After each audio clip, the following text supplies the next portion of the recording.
बिस्मिल्लाहिर्रहमानिर्रहीम। स्किल्स हम जो है पढ़ रहे थे और कल इससे पिछले लेक्चर में हमने जो लिसनिंग स्किल्स है उसके प्री रिक्विजिट जो है हमने देखे थे कि स्किल्स वो चीज़ है जो कि हमें ऑलरेडी कोई चीज़ फर्ज करें नहीं आती और उसे हम सीख सकते हैं। ये इननेट नहीं होते, इसे सीखे जा सकते हैं, इसलिए इनको स्किल्स कहा जाता है।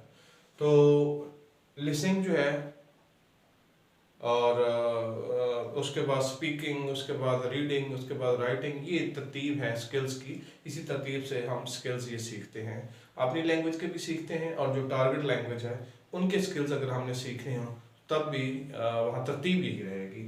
तो लिसनिंग स्किल्स में हमने प्रीवियस लेक्चर में ये बताया था कि इसके लिए जो है वो जो है प्रॉपर लिसनिंग बड़ी ज़रूरी है। जो लैंग्वेज आपने सीखनी है उस एनवायरनमेंट में अगर आप मौजूद हैं तो आप बहुत जल्दी सीख जाएंगे। लेकिन टारगेट लैंग्वेज जैसे कि इंग्लिश है, हमारे यहाँ ये पॉसिबल नहीं है कि हम हर बच्चे को पहले इंग्लिश एनवायरनमेंट में रखें ताकि वो इंग्लिश जो है वो प्रॉपर सुने और फिर प्रॉपर बोले। फिर मैंने आपको बताया था कि हमारे यहाँ जो स्पोकन की गलतियाँ हैं वो एक्चुअली लिसनिंग की गलतियाँ हैं, और मैंने आपको एग्जांपल दे के भी समझाया था कि उसमें कौन कौन से फैक्टर हैं जो अफेक्ट कर रहे हैं और जिसकी वजह से आगे स्पोकन में गलती है। क्योंकि जो लिसनिंग इनपुट है, अगर इनपुट गलत होगी तो आउटपुट भी गलत होगी। तो लिहाजा उस हवाले से ज़रा मज़ीद हम देख लेते हैं कि लिसनिंग के लिए मज़ीद हमें क्या करना है। आप उसके लिए प्रॉब्लम तो हमने देख लिए थे, अब उसको सॉल्व आउट किस तरह करना है, हम प्रॉपर अच्छे लिसनर बने ताकि अच्छे जो है स्पीकर भी बने। तो लिसनिंग स्किल्स में पहली ज़रूरत इस बात की होती है कि नीड फॉर ट्रेनिंग। ये ऐसे नहीं आ जाता, इससे इसके लिए प्रॉपर ट्रेनिंग की ज़रूरत है, ख़ास तौर पर जब आप टारगेट लैंग्वेज पढ़ रहे हैं।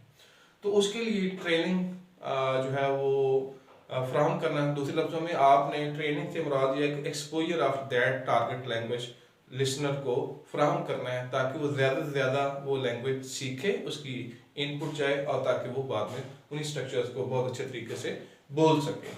तो लिहाजा उसके लिए पहली बात यह है कि आप जो है वो अनअटेंडेड नहीं छोड़ देंगे बच्चों को, और बच्चे जो है वो फोकस करेंगे कि आप हमने इंग्लिश लिसनिंग जो है उसको तवज्जो से, कंसंट्रेशन से टाइम देना है हमने।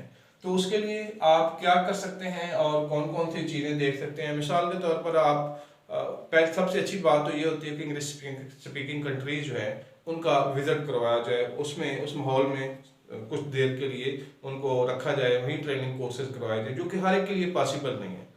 आज के मॉडर्न मीडिया ने ये और आसान कर दिया कि वहाँ जाने की ज़रूरत नहीं है, आप घर बैठे BBC इंग्लिश ऑन कर सकते हैं, वहाँ से सुन सकते हैं।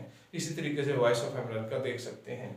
इसी तरीके से जो है वो बाकी प्रोग्राम्स जो इंग्लिश में ब्रॉडकास्ट किए जाते हैं, जो चीज़ें इंग्लिश में प्रिंट फॉर्म में आपके सामने आती हैं उनको भी आप पढ़ सकते हैं। लेकिन स्पोकन के लिए बेसिकली लिसनिंग बहुत ज़रूरी है कि रिटन फॉर्म में हमें नहीं पता होता कि नेटिव स्पीकर इसको कैसे पढ़ रहे हैं, लेकिन जब हम उनको सुनते हैं तो फिर मामला जो है हमारे सामने क्लियर होते हैं कि वो कौन से वर्ड को स्ट्रेस कर रहे हैं, कौन से नहीं, उनका इंटोनेशन कैसे, एक्सेंट कैसे, जो है प्रोनाउंसिएशन इंटोनेशन को मिक्स करके वो एक्सेंट किस तरीके से बेहतर दे सकते हैं आप। तो ये सारी चीज़ें जो हैं डिटेल के साथ आपने गौर पहले करनी है और फिर सीखनी है।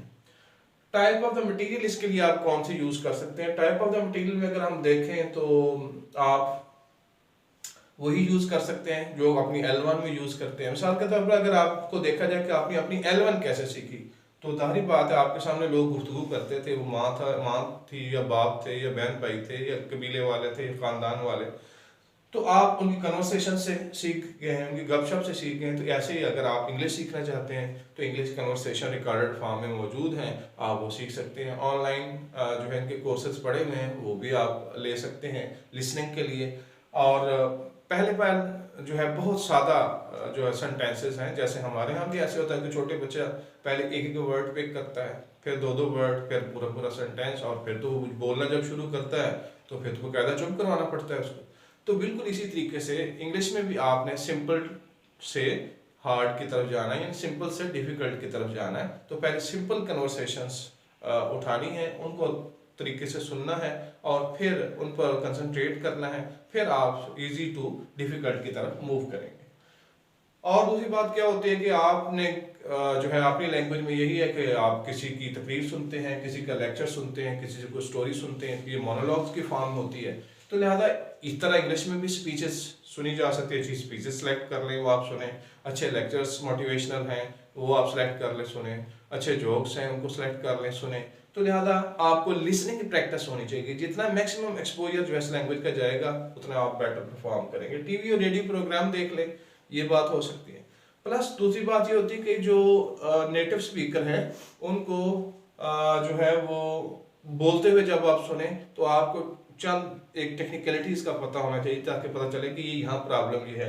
मिसाल के तौर पे फास्ट स्टार्ट में जो जैसे हम ये तो ये जो है इंग्लिश में अगर इस तरह हो तो इसका मतलब है फास्ट स्टार्ट कर लिया, और जो एग्जांपल है फास्ट स्टार्ट किए। हेजिटेशन के लिए वो यूज करेंगे हाँ, जैसे हम करते हैं अच्छा, ये वहां पे जो हेजिटेशन की अलामत है। कंट्रैक्शंस आपको पता होना चाहिए कि वो कंट्रैक्शंस किस तरह पढ़ते हैं, ताकि आप जब सुने, जैसे मस्ट नॉट नहीं कहेंगे वो कहेंगे मस्टंट, शुड नॉट नहीं कहेंगे वो शुडंट, ठीक है जी, गोना गोइंग टू को। तो लिहाजा जहाँ शॉर्ट फॉर्म यूज कर रहे हैं तो आपको पता होना चाहिए। इस तरीके से जहाँ फिलर जो है वो देते हैं, और फिलर के लिए अक्सर वर्ड यूज करते हैं you know, as you know, okay, no you know. तो ये जहाँ पे वो फिलर दे रहे हैं तो उसका भी पता होना चाहिए कि ये फिलर है, ये main part of the speech नहीं है। Thank you.